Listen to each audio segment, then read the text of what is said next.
Assalamualaikum, halo teman-teman, kembali lagi bersama saya Syifa Yati. Pada kesempatan kali ini aku akan kembali bahas tentang teori dan teknik konseling.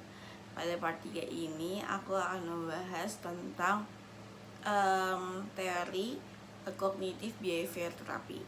Nah, cognitive behavior therapy ini pertama kali dikenalkan oleh seorang ilmuwan psikolog, yaitu Aaron Temkinbeck.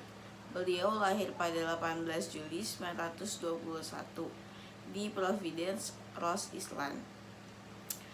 Beliau menempuh S1-nya di Brown University dan S2-nya di Yale University. Beck merupakan seorang ahli psikolog yang berkecimpung di bidang neurologi dan psikiatri di Cushing Veterans Administration Hospital di Framingham.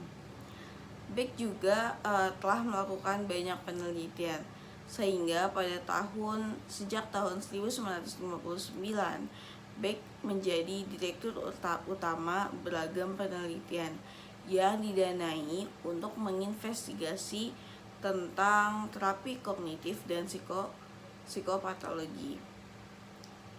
Terapi kognitif behavior therapy merupakan psikoterapi yang menggabungkan antara terapi perilaku dan terapi pemikiran.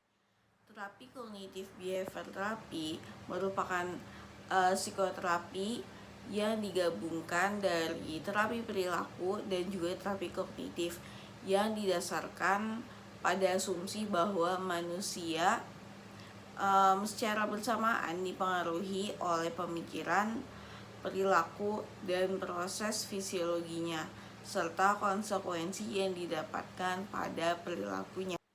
Terapi ini juga merupakan psikoterapi yang berfokus pada kognisi yang dimodifikasi, yaitu ketika manusia mengubah pikiran maladaptifnya, secara tidak langsung manusia tersebut juga mengubah perilakunya yang tampak. Menurut teori CBT ini, pada dasarnya manusia itu memiliki banyak pola pemikiran, lalu manusia tersebut meyakini akan pola tersebut. Nah, pemikiran manusia ini juga muncul ketika adanya stimulus yang datang. Lalu muncullah sebuah pemikiran dan meyakini akan pemikiran tersebut. Dari faktor kognitif tersebut muncullah sebuah keyakinan dan respon tentang bagaimana manusia tersebut melakukan tindakan atau tingkah dari pemikiran, lalu meyakini hal tersebut dengan secara irasional maupun rasional. Tujuan dilakukannya konseling dengan terapi kognitif behavior therapy ini yaitu untuk membantu konseli dalam menentang emosi dan pernyataan negatifnya, yang mana dalam proses konseling ini tidak berfokus kepada masa lalu, karena terapi CBT ini lebih banyak bekerja pada status kognitif masa kini untuk merubah dari negatif menjadi positif. Jadi ketika pemikiran-pemikiran masa lalu yang negatif ataupun pemikiran yang salah ataupun keyakinan yang salah, di sanalah peran konselor untuk merubah dan mengarahkan konseli agar lebih positif dan menanggapi hal-hal tersebut dengan positif.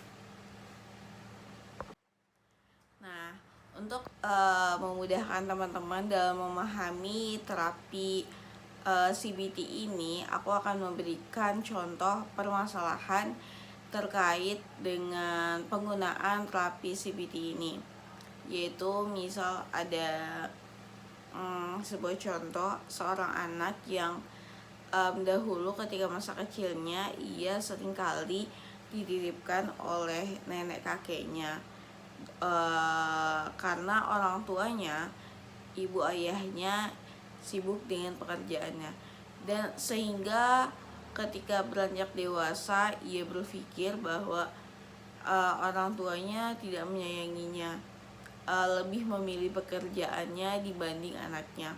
Nah, pemikiran-pemikiran ini merupakan pemikiran-pemikiran yang salah, karena pada realitanya sebenarnya orang tuanya itu bekerja untuk memenuhi kebutuhan anaknya juga. Hanya saja mungkin pemikiran yang keliru ini membuat dia merasa kurang kasih sayang dari orang tuanya.